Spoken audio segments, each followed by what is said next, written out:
Are you ready? Oh, thanks. Good.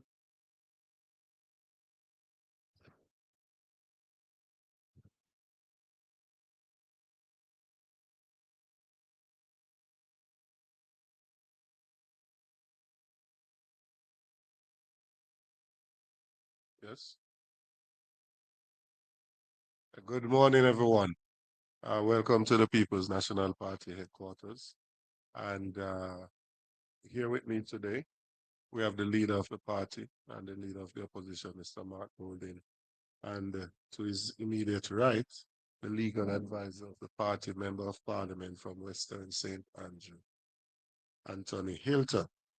Today, we're gonna be having a discussion with you, the members of the media and the wider public, in relation to some happenings around the outcome of the general elections that were held just over a week ago. Some may be wondering why it took us so long to speak, but we have the opinion that you have to have the discomfort of thought before you have the comfort of opinion. In other words, you should first seek to understand before seeking to be understood. And so we took the time so we could examine the information that is out there. We could meet with the officer core of the party, which we did yesterday, and to meet with the candidates. And we also had that meeting as well yesterday. We will undergo a process of review that will start from the constituency level, getting a report from the individual constituencies. We will also get a report from the regions based on how our party is structured. And of course, there will also be a national appraisal committee that will look at the elections, the election results, what we did right, what we did wrong, what we need to improve on it, and the process to implement any change. Uh, Now I'm going to ask the leader of the party to give a more general overview of the elections and the way forward. So, Thank you, Dr. Campbell. Ladies and gentlemen, members of the media, good morning. I wish to thank all who supported our election campaign, all of our 63 candidates and their campaign teams, our party workers, our supporters who came out and voted for our candidates, our bloggers, our donors and contributors, our election day workers, our police, military. We increased our vote nationally in this election by over 97,000 Jamaicans. And we doubled the number of seats that we hold in Parliament from 14 to 28. Our team in Parliament is strong, and we will be a formidable force in the Parliament of the land to hold the government to account and to defend the rights and interests of the Jamaican people. I'm happy to announce that all our MPs elect, except for one who is traveling abroad, have signed a letter to the Governor General confirming their support for me to be appointed leader of the opposition. Since the election, our party has been active. A meeting of the officers of the party was held yesterday to discuss the way forward and internal issues that we need to chart a time frame for related to things like our various internal conferences, annual conference, and so on. This was followed by another gathering of our candidates and the national campaign team to thank everyone for their efforts and to have initial dialogue around the conduct of the elections in each constituency. Written reports from each constituency team will be required, and further evaluations are to follow. And the General Secretary mentioned a appraisal committee, which will be constituted to do an overall in-depth assessment of what took place. And our executive committee of the party will recommence its meetings on Monday coming. I now want to address the widespread concerns that have been expressed in the public domain about the conduct of the general election last week, Wednesday, the 3rd of September, 2025. As a responsible political movement that is committed to nation building and national development, it was important that we should await having reliable information before speaking to these issues, rather than proceeding on raw emotion and hearsay. Having waited for the final count to establish the official results in each constituency, including ascertaining the number of spoiled or rejected ballots and how these were apportioned between the two parties, the advice that we have received from our lawyers who attended the final counts is that a magisterial recount is unlikely to change the outcome in any of the seats. In the case of West Central St. Andrew, however, the nature of the irregularities which took place there is being carefully scrutinized in anticipation of a case being brought to the constituted authority for appropriate relief. I won't be able to answer more questions on that today. That matter is with our lawyers. While we don't have sufficient evidence to mount a legal challenge against the outcome of the elections, we are nonetheless deeply concerned at the extensive and I would say vulgar use of state resources to impact the outcome of the election over the campaign period. Specifically, the massive political advertising paid for by ministries, departments, and agencies of government during and up to election day at the cost of taxpayers to benefit the incumbent JLP administration is problematic. And we are going to have to, as a nation, look at the way in which public resources are used in support of political achievements in the election period. We're also concerned about the unprecedented scale of distribution of benefits, black tanks, fertilizer, building materials, cash, by both the state and the Jamaica Labour Party. And in some cases, it's very different to distinguish one from the other. And we have received numerous reports of widespread suppression of PNP votes across marginal constituencies, with reports of very large sums of money being paid. And this strategy was enhanced by the timing of the elections and related giveaways in the back to school week, when parents in low income families in particular are most vulnerable and could be financially induced to prioritize loyalty to their families and their children over party loyalties. A second concern we have is in relation to some aspects of the operations as conducted by the Electoral Office of Jamaica.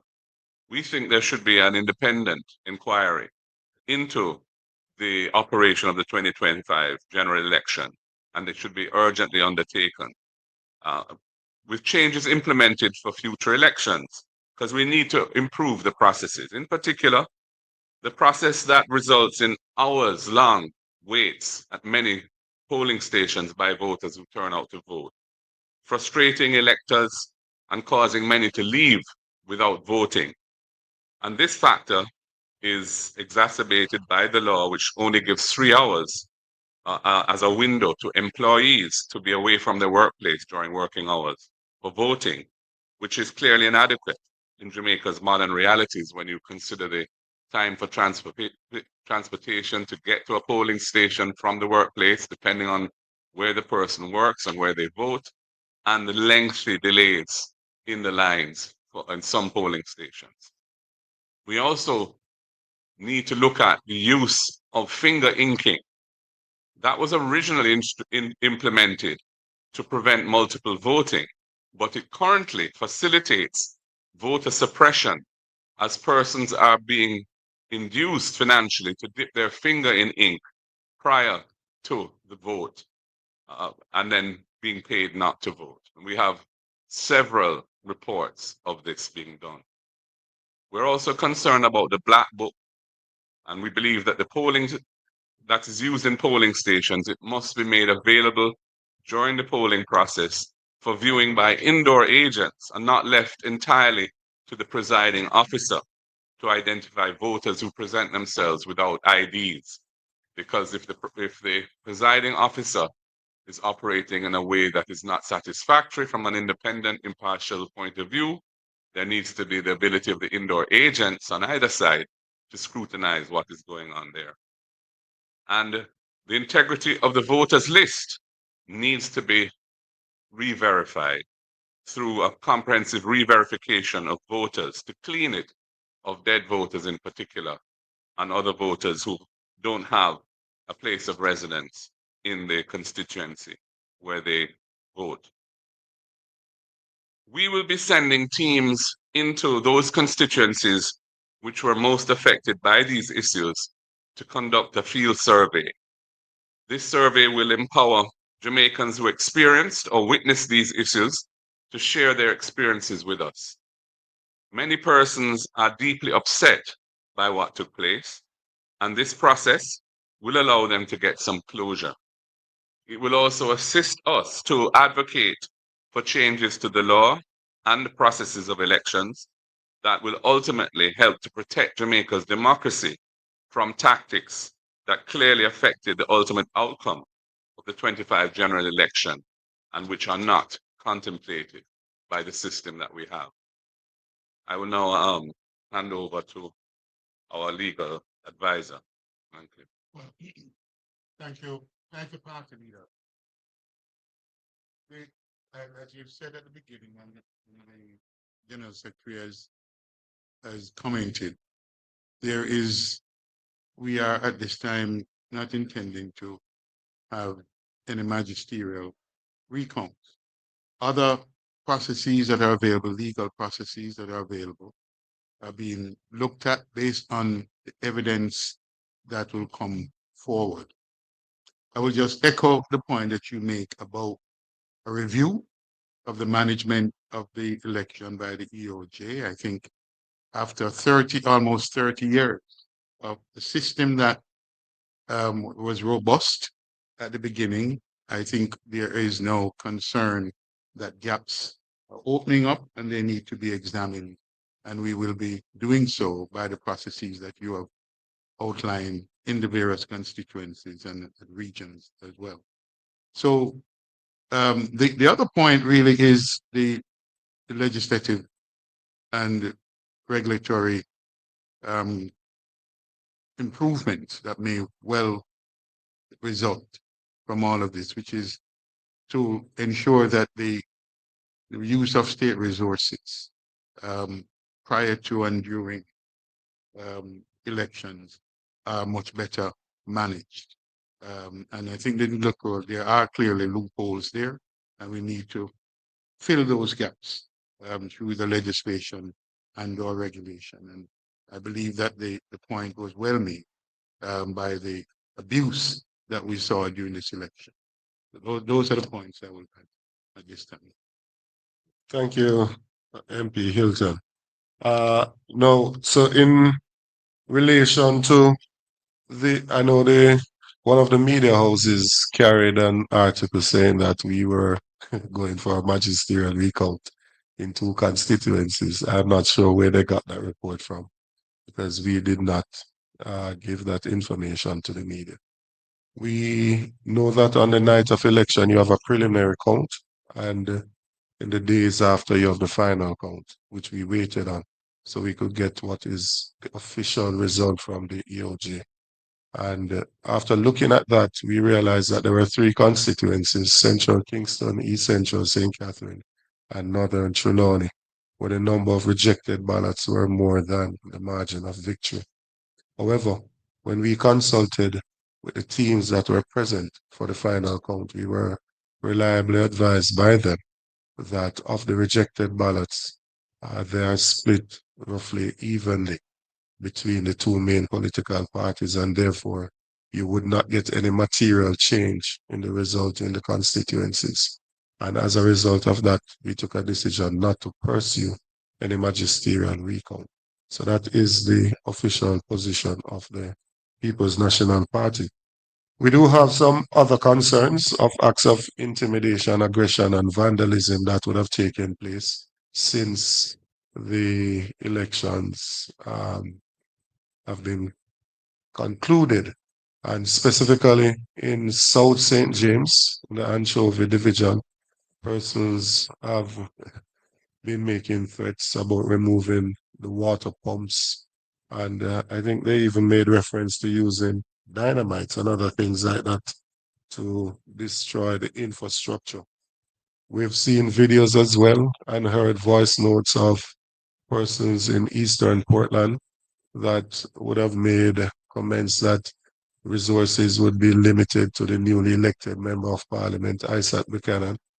We have seen as well in Southeast St. Mary, where there's been vandalism of a community center and the removal of certain infrastructure in that area. And probably the most concerning of them all is in South Trelawney, where a team from the Labour Party, led by persons in leadership, went to the house, the accommodation of our candidate, Paul Patmore, to threaten him. We believe that these things are intended to intimidate and weaken the democratic process within the country. And we are calling on the members of the Labour Party, the leadership, to rein in their supporters and for them to understand that we do believe in a democratic process and we have to accept the outcome. Similarly to how we have accepted the result at the national level, it can't be that they accept it at the national level, but at the constituency level, they are reluctant to accept that Isaac Buchanan did defeat Anne-Marie Vaz in a free and fair election that took place in East Portland, and that as the duly elected representative, he should be accorded with all the respect and the authority that should be conveyed on such a office. We also want to encourage our candidates across the length and breadth of the country to remove the paraphernalia that was put up during the time of campaigning.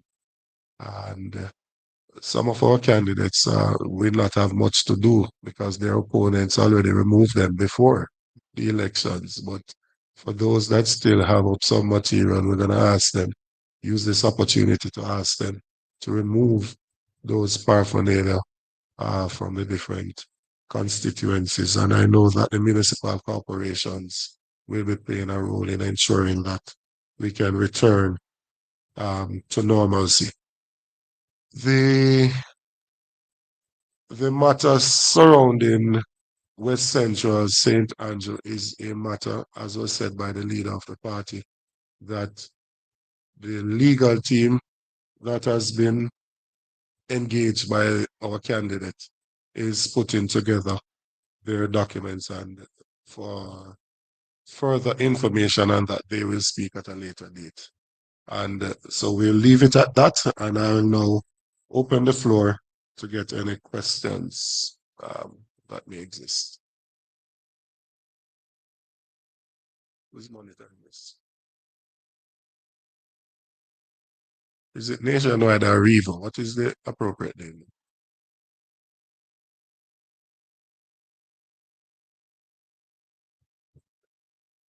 Siobhan Campbell, still Nationwide News. My question is to Mr. Golding. Based on the concerns raised, are you casting doubt on the legitimacy of the outcome of the 2025 general elections? And are you concerned that such doubts would raise speculation in Jamaican people and cast a shadow on Jamaica's electoral process? I'm concerned about the widespread reports that we have received of voter suppression strategies that were employed, in particular to dissuade our supporters and in some instances our workers from voting, and in the case of workers from turning up in some instances for the elections. I'm not seeking to in any way suggest that we are not accepting that the government that has been elected will be duly constituted. I don't want to go down that road. I don't think that's a wise road for Jamaica. But I also think it's important that we don't sweep things under the carpet, which have become and which were in this election a significant factor at play. And the use of financial resources to suppress votes, based on what we have heard, these are now indirect reports. That's why we're going to go through a process of going into the field to hear from people directly what they experienced and what they saw.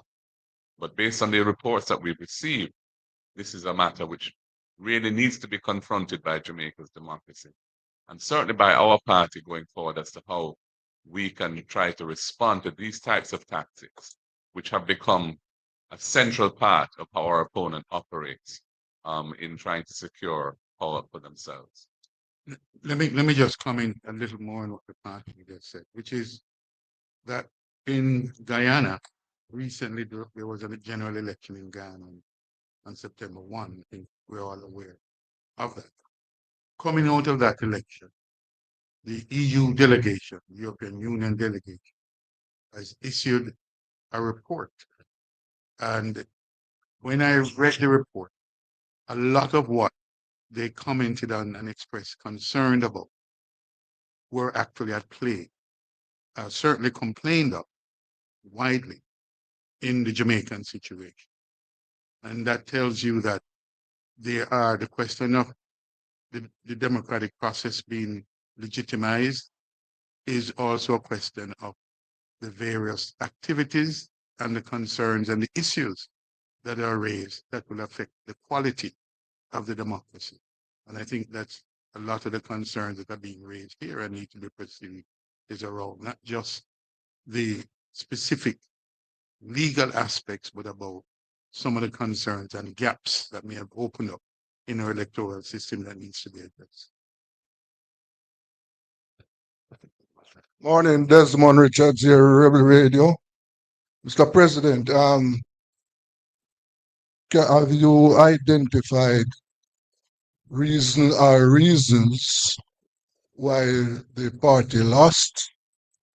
And secondly, what are your concerns about the low voter turnout? And I would like to hear if the party has plans to encourage voters to hold their votes. I would say that there's something perplexing about the voter turnout statistics, based on the fact that during the campaign, right through to the end of the campaign, the energy and enthusiasm on the ground was palpable, significant, and suggested that there would have been a stronger turnout. As indeed, the polls, right up to the last poll, which was published on the Sunday before the election, indicated that, based on the expressions of persons polled, they were expecting a significantly higher turnout. What happened on the day needs to be examined carefully. I think it was a combination of factors at play. I think that there were persons who didn't vote because the lines were long and slow, often in the hot sun, sometimes in the rain, and they got fed up and left. I think that the financial inducements of which I speak or have spoken were a major factor as well in dissuading some people from voting. In terms of why we didn't win the election, we lost it narrowly. If we had 4 more seats, we would form government today. And when we look at the seats that we have in mind, we lost all of those by less than 500 votes. And in all of those, some of the issues which I raised were prominent factors at play. So obviously, I don't want to prejudge what the appraisal committee will say based on their investigations. But as I said, the low voter turnout is a bit of a mystery as to why that transpired, given what we know and what we saw and what we felt during the campaign. I would say one other thing, which is that the voters list itself has not been cleansed comprehensively for over a decade.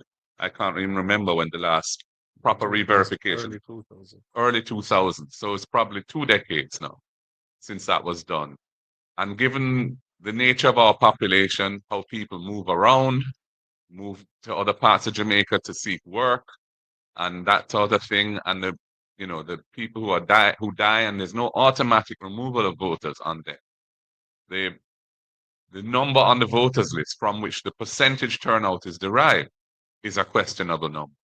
And so the voter turnout statistic itself is necessarily understated. The degree of understatement is what we don't know.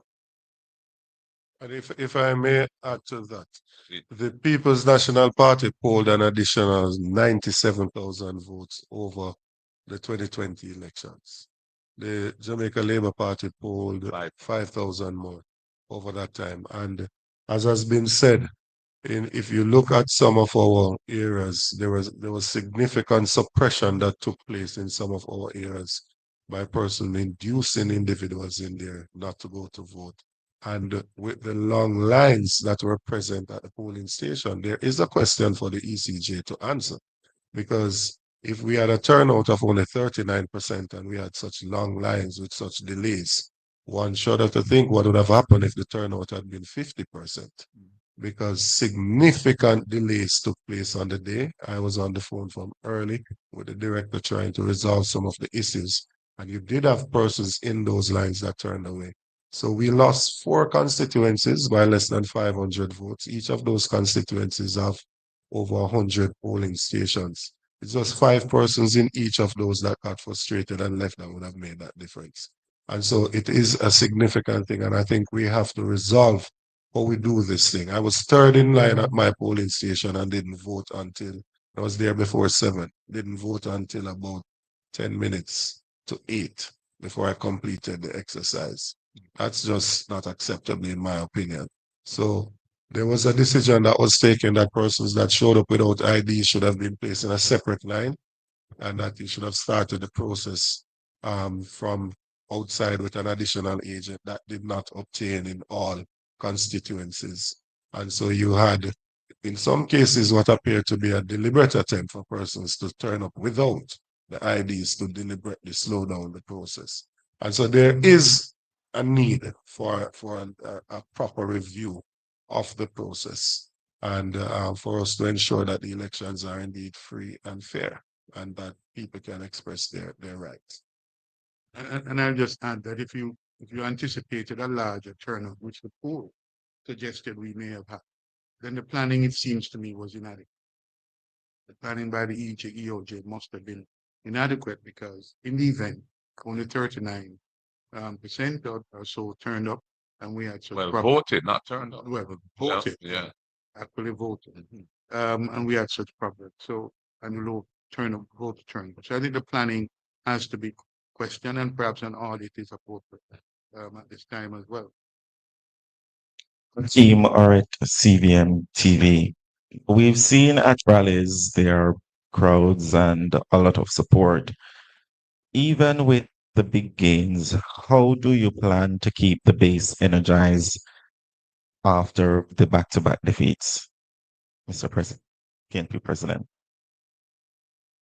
Well, after a campaign ends, there's a process of reflection, there's a process of analysis, there's a process of reconnection with our base and our supporters.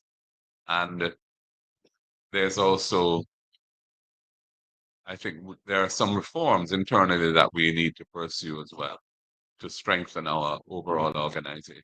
So the way in which we plan to handle the matter would be through a period of careful analysis of what took place and a recognition of where there are weaknesses that need to be strengthened and the deliberate pursuit of changes that will strengthen those weaknesses. So, one doesn't energize the base from the start of a 5-year term of government. Energizing the base comes from the kind of process involved in campaigning.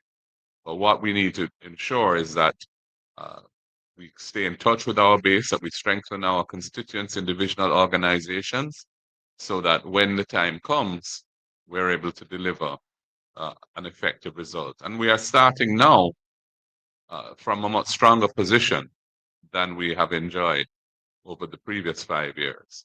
With just 14 in Parliament before, it was much more difficult. Only 14 MPs out of 63 were PNP MPs. Only 14 out of 63 PNP MPs got state resources through the Constituency Development Fund to help to do the work that they have to do. So it's moving from a very limited base in Parliament is difficult, and it required extraordinary effort to take us where we are now. With 28 seats to their 33, 35, I mean, the situation is much more balanced, and that will enable us to build on that to be even more effective next time around. But you also pointed out, partly, that there'll be engagement in the field from now, in the reviews. I believe, certainly speaking from my own constituents, and from talking to others out of yesterday's meeting, that process of engagement will be helpful, because a lot of the concern and the sense of dejection that is there comes from some of these things complained of. And I think once you're on the ground investigating, giving people an opportunity to speak and to vent some of that frustration, I think that will be part of the process of healing and engagement with them. Part of the process of healing and engagement. So I think that process will be ongoing. Morning again. Indulge me a couple of questions. One, given what you have described as acts of voter suppression, can you indicate whether or not the PNP has made a formal complaint about electoral fraud or irregularities to any state organ? And if so, in what constituencies? That's one. Two, can you indicate, sir, what is the projected spend for the People's National Party during this election campaign? Can you say also how was it funded and what percentage is corporate donation? And then finally, personally, Mr. Golding, is this disappointing for you? And if so, how disappointing? So your first question was whether a formal complaint has been made to any state organ in respect to the voter suppression of which we speak. The answer to that is no. We are, as I've said, going into the field to do a survey so that we can get more tangible information rather than the indirect reports that we have been receiving. Through the reports we're receiving is really through both things like social media, but also more importantly through the campaign structures that we have. But we want to go into the field and get more, a more comprehensive survey of what took place. At that point, we can decide, where we go from here. There isn't really any state agency that is mandated to address that issue. That's one of the challenges we have.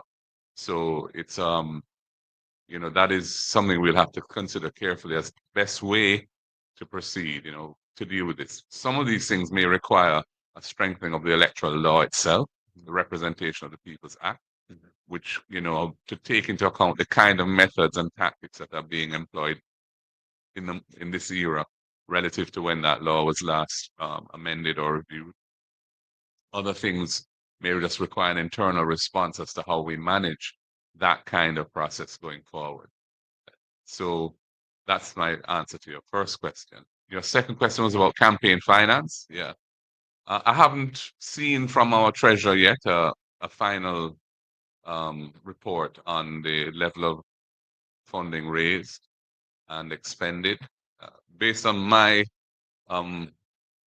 assessment of it or knowledge of it, I would say most of the funding that we raised came from donors. Some are corporate donors, some are individual donors. And I'm very sure that they were within the overall envelope allowed by the law in terms of the limits. I can tell you that because I have a sense for the numbers, but I don't have the specifics. And the third question was about Yeah, it's a mixed feeling. You know, I feel pleased that we are on the up and up, that we have managed to double the number of MPs that we have in Parliament, that we are going to have a team in Parliament now that is going to be formidable as an opposition, given the people who won. And we have an excellent team. And the fact that we got 97,000 more votes this time than we got in 2020 is also significant as an increase. Our opponents got 5,000 more votes. So it was a definite improvement in our performance. Disappointment at the same time that we weren't able to deliver that final, 5 additional, well, call it 4, that we needed to just have 32, which is the threshold for winning.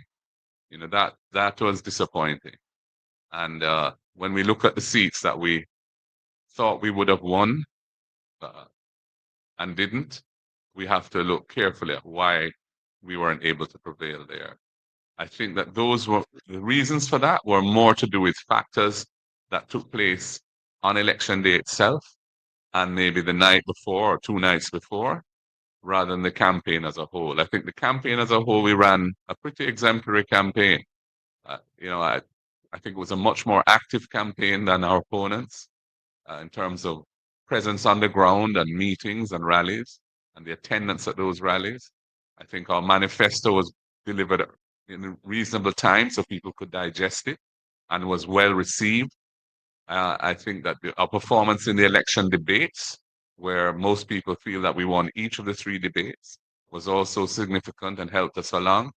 But, we weren't able to actually cross the line first because things went on, as I said, the very end of the process, which we were not able to respond to effectively on the day. And for that, we must all take some responsibility, including me as party president. Oh, is there somebody determining who speaks? Right? Yeah. So, Morning, gentlemen. Yeah. What positives can you take from the campaign? Excuse me. The speakers, right? Yes. What positives can you take from the campaign? And what are your views generally about your team, the team you put together? Okay, it's a bit disappointing to lose, obviously, but when you reflect back, to say 5 years ago, from where you came from there to where you are now, what positives? And secondly, what plans do you have to bolster your treasury? You're definitely a political force in this country again, and maybe perhaps the treasury angle of it will get you over the line, maybe possibly next time. But you have to have an effective treasury if you're fighting a campaign in the 21st century. So what do you see going forward? How do you entice, say, the business community, other people to bolster that treasury campaign? Yeah, in terms of positives, I think that we now have a united party. We have a team that is working together and has worked together well throughout the campaign. I think that the organization as a whole is strong. That's not to say there aren't areas that need improvement. There are. But we did significant training, for example, of our workers over the last several months. And we were really building on the success in the local government elections of February 2024, where we won the popular vote quite handsomely there. And we ended up with 6 municipal corporations and the city municipality of Portmore making 7, which is the same number as the JLP have, but we have 1 more division than they do. So there's been a kind of process over the 5 years of building an improvement, which I think was reflected in the 97,000 additional votes that we got and the 14 additional seats that we won. Now, going forward, you mentioned the Treasury. I mean, we got, I would say, good support from the donor base that we have, corporate and individual. We were able to finance our program. We didn't have the sort of additional resources for deploying in the field to do the sort of things that we were up against, and that was never part of our budget anyway. We weren't seeking to do that. That's not a strategy that we employ. But, in terms of being able to pay our media houses for the advertising that we had booked and developing that advertising and paying our party workers, for their efforts and the paraphernalia and so on that we were able to hold our own. And going forward, we will just be encouraging Jamaica to understand the importance of maintaining financial balance in how they fund political parties, because if one party has excessive resources relative to the other, it can affect the democratic outcome of elections quite easily. So, these are the sort of arguments that we impress upon donors, and we have been, we get good response for the most part. So I don't have any issue really there with the fundraising side of the campaign.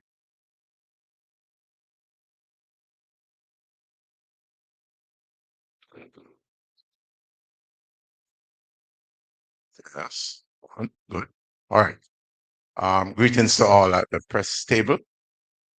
President MG, this one is for you, sir.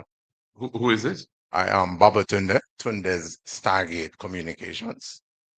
Before I get into my questions, I would just like to start on a positive by saying there are some things that you initiated that changed the experience for the Rastafari community, especially with the ganja experience and all. Only more than for doing it. But we must acknowledge when positive moves made. We acknowledge that. So we kick off the party. So the first question. Seeing all of what we see now,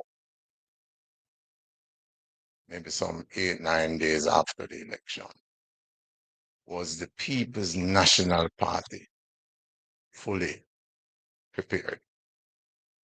I have two more. I can know if I have a pause and answer, I go with the other two and then. Yeah, I mean, the fact that we didn't ultimately win the election suggests that there are areas where our preparation could have been stronger.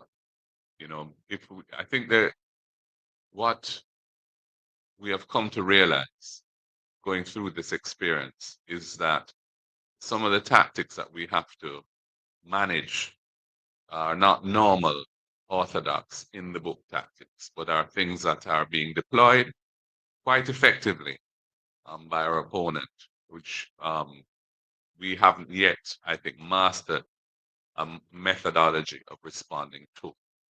So I think I would say what would you regard as the orthodox way in which campaigns are conducted and way political organization is done, we were ready.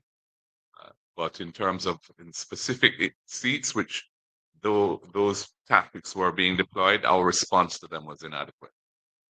All right. So in your preparation going forward, it's a little bit of small advice that you don't have to pay for.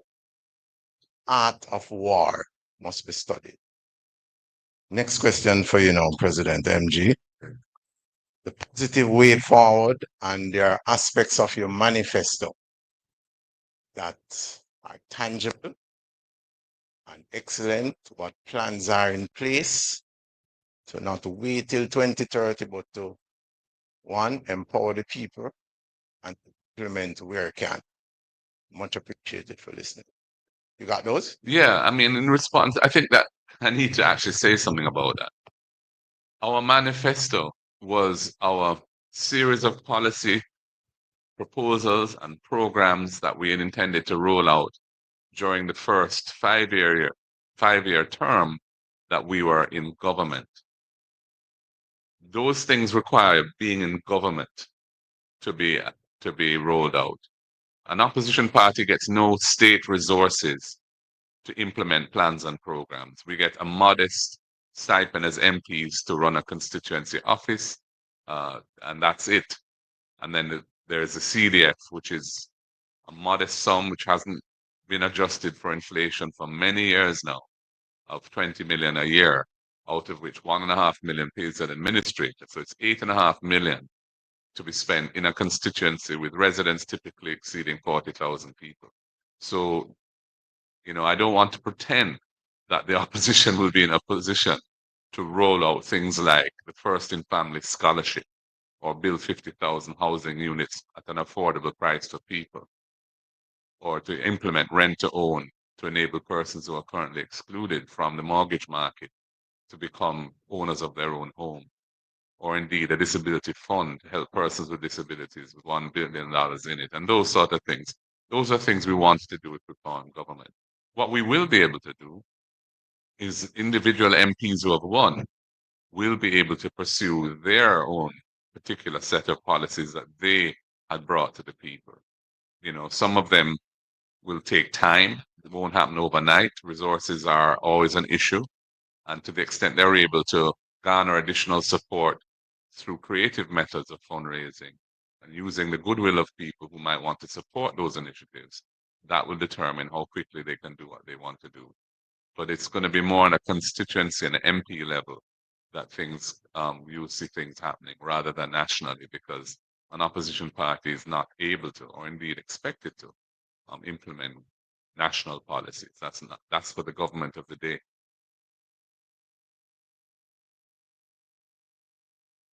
Just two more, one for Anthony Hilton and one for you, Mr. Golding. Mr. Hilton, you put forward the suggestion comparing Jamaica's electoral process to that of Guyana, which has a history now of concerns about the process, whereas here in Jamaica, we had the OAS, CARICOM, as well as CAFE, all suggesting that the elections were free of harassment, free of intimidation, or any other irregularities, so far as going as to commending us in terms of our conduct here and to put forward Jamaica as a model that the Caribbean can follow. Isn't that a bit out of sorts in terms of that assessment by you in terms of irregularities? And to you, Mr. Golding, your predecessors have all offered their resignations to the wider party following an election loss. Will you not do the same, or will you simply take up your post as opposition leader going into the parliament? Let me. Well, you want to go first? No, I'll go let me say, I think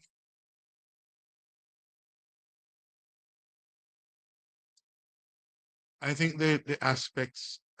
No, I don't think what you characterize as overstatement, notwithstanding anything that has been said by CAFE or any other organization that participated. The EU focus, and I'd urge you, and I think you have read the EU report, and if you have, then you'll see that they commented on some other aspects of it, much of which we saw in full force here in Jamaica. The issue that we believe needs to be addressed as an urgent matter is the whole issue of the advertising and promotion before and during the campaign with we believe excessive state resources. And that aspect of it and others were specifically commented on. So my advice is that whatever the specific limitations or the concerns that the OAS or other monitoring group didn't address, the EU's report, I believe, was much broad-based and some of it very relevant to Jamaica. If I may add something to that before the leader answers the next question. I think we've been very responsible as a party. I think we've been very responsible. Nationwide carried a story that CAFE said that 21% of the persons at the polling station at 5 o'clock were not allowed to vote. We could easily have created a stir with that to suggest that those persons would have voted for us and it would have changed the outcome of the elections. We didn't. We waited for good information, right? For for additional information. And we have seen where over the last 2 days, the ECJ has refuted what was carried as to what Cafe had said. And then since that, Cafe today in the paper is clarified that that did not actually take place. So I believe the comment that was made as well was not necessarily comparing the electoral system in the two countries, but about the report that came out of the election. So I don't know how you got to the point of saying he was comparing the two electoral systems. He was speaking to the report that came out and said that there are similarities that we have seen the same thing here. Cafe, CARICOM, and other OAS, other persons that came here would not have been out in the field to see that $100,000 was offered to an indoor agent not to work, or offered to a cluster manager to give me the canvas of this party. They would not have seen that. They would not have seen what took place in the field. They would have been at the polling station, right? They would not have seen the night before that somebody was offered money to dip their finger in ink and therefore can't show up to the polling station. They would not have seen where we saw some persons, MPs, trying to separate people into lines as to who we are going to vote for, totally inappropriate, right? From a high-ranking member of the Jamaica Labour Party. So the issues that we are bringing forward here are things that we have contemplated on, we've heard about, and not just anecdotal things, but things that we can say, these based on the reports that we've gotten, and there's additional work to do, but there is sufficient evidence to speak to it at this point to suggest that there was indeed an attempt to suppress the votes. Remember that we did run a campaign, where the last credible poll that came out before the election had us ahead by 3 percentage points, right? Not like the one from Nationwide that said we're 13 points behind. That was totally fraudulent, right? And if you look at the outcome of the elections, it was within 1%, as in the popular vote. So it was within that margin of error. And that is after all the suppression that took place by the Labour Party and the delayed voting by the ECJ that caused persons to leave the polling station and not being able to participate. In relation to, well, first of all, I'm not aware of any historic precedent of which you speak. There have been instances where party leaders have offered their resignation. There have been instances where they haven't, to my knowledge. I serve at the pleasure of the party, and I'm happy to continue to serve in the capacity as leader for as long as the party wants me to. And thus far, all of the MPs who have been elected, all 28, other than one who's overseas traveling, have signed a letter confirming that they have confidence in me and want me to be the leader of the opposition. Right. And that's where it is right now. If I may add again, if I may just add something to that. I want for us not to mislead the public with some of the statements. There are some things that are being said in the public space that are just not true. Andrew Holness was defeated by Portia Simpson Miller in 2011. It seems persons have forgotten that. He did not resign, nor did he offer any resignation. He stayed there. He did not even make public the appraisal committee report that was done, right? 10 of the 21 MPs signed a no confidence in him. He's the one that saved himself with his casting vote.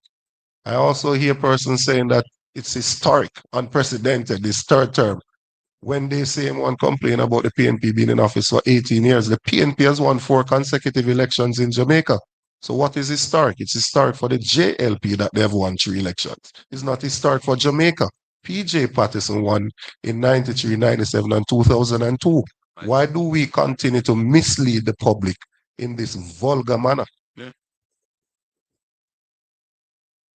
Mark, I just heard what you said. It's one thing to be endorsed by the party and have the party's confidence, but do you yourself, do you want to lead the party? And then secondly, I'd like to follow up and saying, you don't really want to, as a party, enter another period of fractiousness, internecine warfare that splinters the party. I think you've been an MP since 2007. 2017. 2017, beg your pardon. You brought the party back. It seems united. You fell short. You've doubled your seats. I mean, that I think will go down in history. But do you want to lead the charge? It's all very well being endorsed. You seem to have a good support team around you. But in your heart of hearts, do you want to lead the charge going forward? And secondly, I'd say that you seem to have a deep bench, both in the lower house. What are your plans for the upper house? A lot of bright people around, a lot of people who can take positions. How do you want to lead them and how do you want to deploy it? Well, I'm not going to comment on the composition of the Senate, which is, you'll hear more very shortly on that. In terms of my own personal aspirations, Al, I feel a continued commitment to my country, Jamaica, where I was born and where I've lived all of my life other than when I was studying abroad, and which has been very good to me, and which my parents, instilled in me a sense of service to the people of Jamaica. And I am willing to continue and plan to continue to serve my country through the political process as leader of the People's National Party, moving ahead, going forward from the significant achievements that we have managed to garner in these elections to a victorious result next time round. And as I said, I serve at the will of the party. And so as long as the party has confidence in me to continue, I will be here. Thank you very much, ladies and gentlemen. I hope it was informative and have a great day.